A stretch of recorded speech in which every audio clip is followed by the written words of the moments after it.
If you feel busy all day but end the week wondering where your time went, this isn't a discipline problem. It's not laziness, and it's definitely not a motivation issue.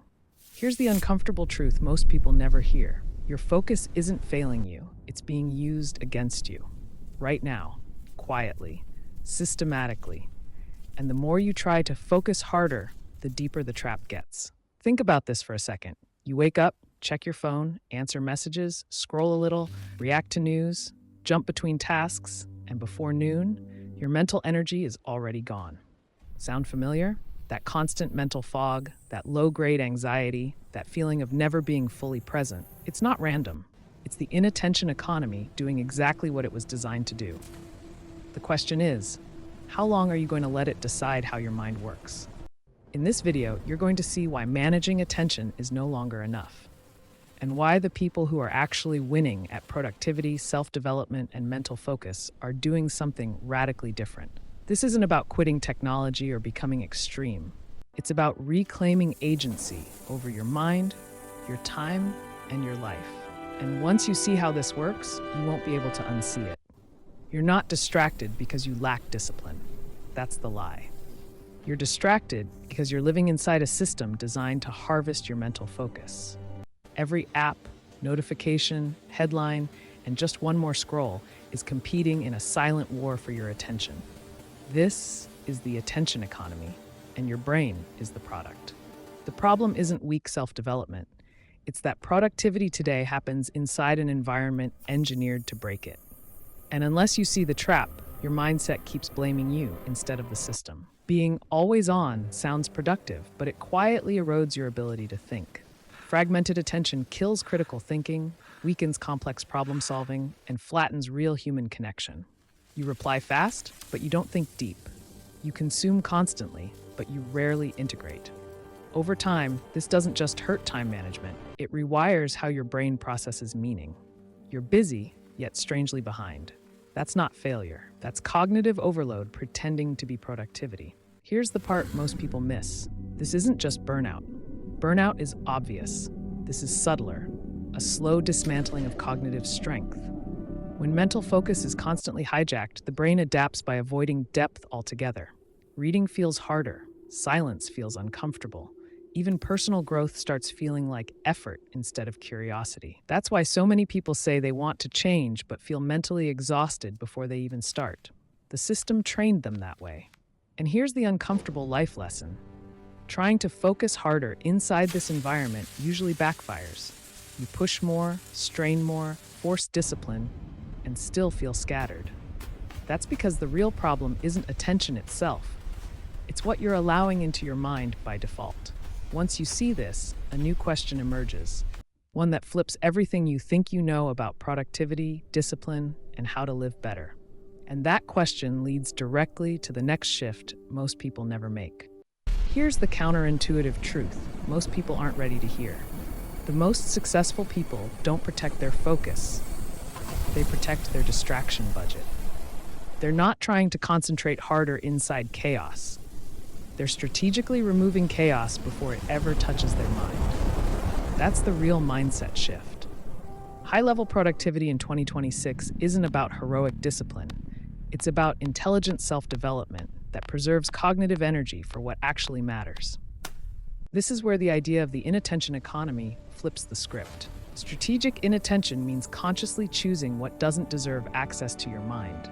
It's not ignorance, it's selectivity. Your brain has limited resources, and every unnecessary input taxes your mental focus. When you stop letting low-value stimuli in, personal growth stops feeling forced. Clarity returns. Decisions get lighter. And suddenly, time management isn't about squeezing hours. It's about protecting cognitive capacity. Science backs this up. The prefrontal cortex, the part responsible for deep thinking and discipline, has strict limits. Multitasking isn't real. It's rapid context switching, and every switch costs you mental coins. Imagine starting your day with a small wallet of focus. Each notification, tab, or interruption steals a coin. By noon, most people are bankrupt and wondering why they can't think straight. Strategic inattention simply reduces those withdrawals before they happen. And here's the overlooked benefit. When context switching drops, flow becomes accessible again.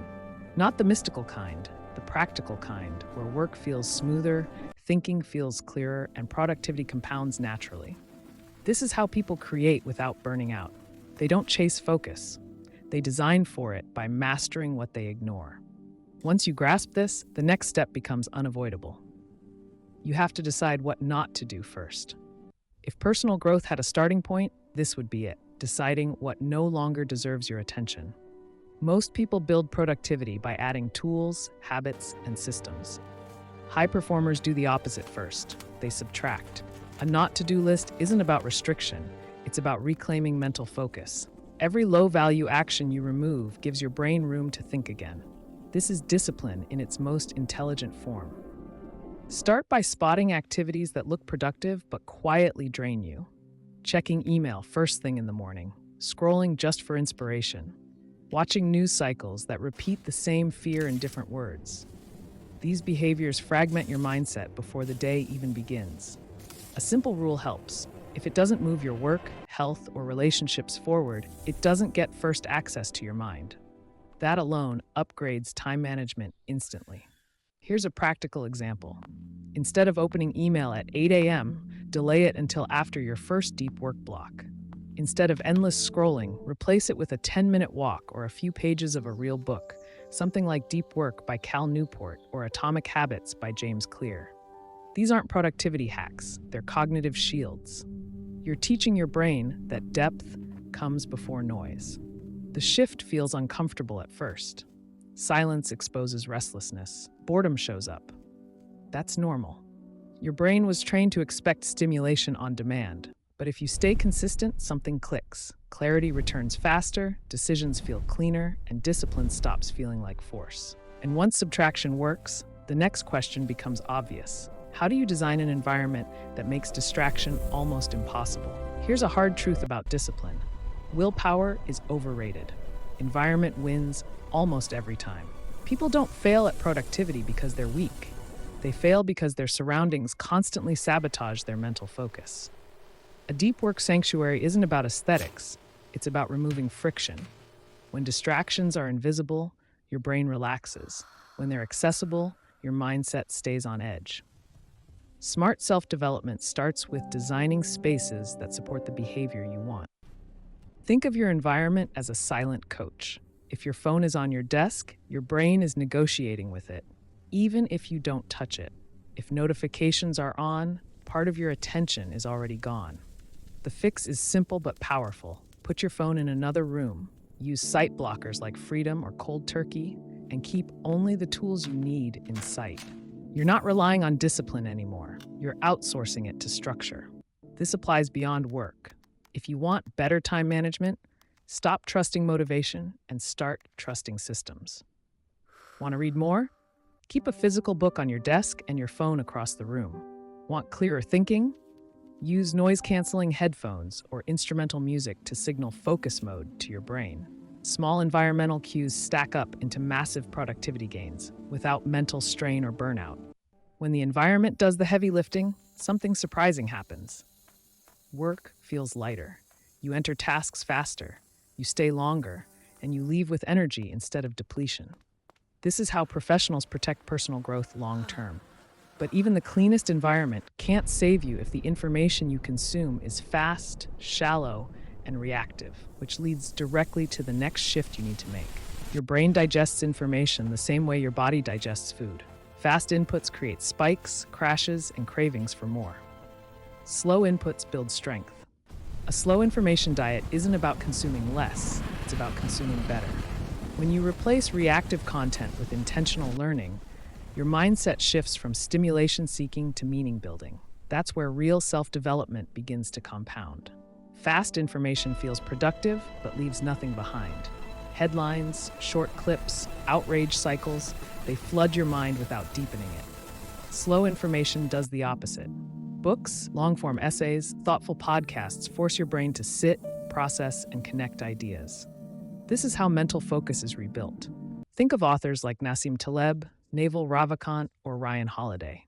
They don't chase trends, they shape frameworks you can apply for years. Here's a practical swap. Instead of checking breaking news, read 10 pages of a book every morning. Instead of binge watching clips, listen to a long form conversation while walking. Over time, you'll notice something subtle but powerful. Your thoughts slow down, but your clarity speeds up. Productivity improves not because you're doing more, but because your thinking is sharper and calmer. That's how time management stops feeling rushed. This shift also rewires how you make decisions. When your inputs are deep, your outputs follow. You start seeing patterns others miss. Life lessons stick longer, and personal growth feels grounded instead of frantic. But there's one more lever most people ignore. Not what they consume, but when and how often they allow stimulation into their day. That's where the final cognitive upgrade begins. Most people think productivity is about intensity. Science says it's about timing. Your brain doesn't have equal access to mental focus all day. It moves in waves. Ignoring this rhythm is one of the fastest ways to sabotage discipline and self-development. When you force deep thinking at the wrong time, everything feels harder than it should. When you align effort with biology, productivity feels almost unfairly smooth. Here's what research shows. The brain cycles through ultradian rhythms every 90 to 120 minutes. During peaks, focus and problem solving are available. During dips, willpower drops and distraction rises. High performers don't fight this, they plan around it. Deep work during peaks. Shallow tasks during dips. That's real-time management. Not doing more, but doing the right thing at the right moment. A simple example. Schedule your most important thinking task in the first 2 hours after you fully wake up. No email, no feeds, just one clear objective. Then, later in the day, batch messages, admin, and low-stakes decisions. This single adjustment can double perceived productivity without adding stress. It's also why many people feel mentally hungover. They overload stimulation early and wonder why clarity never shows up. This is exactly where many people get stuck. They remove distractions, but still feel scattered because their week has no cognitive structure. That's why systems that reset attention, reorganize mental energy, and create intentional rhythms matter so much. If you've ever felt busy, yet unfocused, productive, yet drained, that's not a character flaw, it's a system problem. And once rhythm is restored, the real transformation becomes visible. Something subtle shifts when you stop letting everything into your mind. The noise fades. Thoughts slow down, not in speed, but in chaos. Strategic inattention calms the nervous system because your brain is no longer bracing for the next interruption. Anxiety drops, not because life is easier, but because your mental focus isn't under constant siege. This is where mindset stops being reactive and becomes intentional. The quality of your work changes first. Tasks that once took hours now take minutes. Decisions feel cleaner. You start finishing things instead of juggling them. Productivity stops feeling like pressure and starts feeling like momentum. This is the compound effect of discipline done right. Not forced, not dramatic, just consistent. Personal growth becomes visible in output, not just intention. Then creativity wakes up. When the mind isn't flooded, it connects ideas naturally. You become more present in conversations. You notice patterns others miss. Life lessons land deeper because you finally have space to integrate them. This is how people quietly redesign their reality. Not by hustling harder, but by choosing what never gets access to their attention in the first place. At this stage, something important becomes clear. Attention was never the real asset. Agency was. When you decide what enters your mind, you decide who you become. That's the real upgrade. Not louder, not faster, sharper, calmer, intentional. And this is where everything you've learned comes together. Setting the stage for a question that matters more than any tactic. What will you protect starting today? Here's the final truth to sit with. Your attention isn't a resource to manage. It's a life to be lived. Every notification you tolerate, every distraction you accept, every moment you give away without intention is shaping who you become. The inattention economy only wins if you let it. The moment you start building a firewall of strategic inattention, your mindset shifts, your mental focus sharpens, and productivity stops feeling like a fight. So let me ask you, honestly, what are you going to protect starting today? Your mornings? Your deep work time? Your evenings without screens? Pick one. Just one. Self-development doesn't happen through massive overhauls. It happens through small, disciplined decisions repeated until they become identity. Stay quiet long enough to hear your own thoughts again. Stay sharp enough to choose what matters. Stay in progress. And before you go, there's one more piece you shouldn't ignore. Mastering your attention is powerful, but many people are still exhausted because they've been carrying responsibility that was never theirs to hold. That's exactly why you should watch the next video on your screen. The Overly Mature Child: Why You've Always Felt Responsible for Carrying the World on Your Shoulders and How to Finally Let It Go. Because reclaiming your mind isn't just about focus.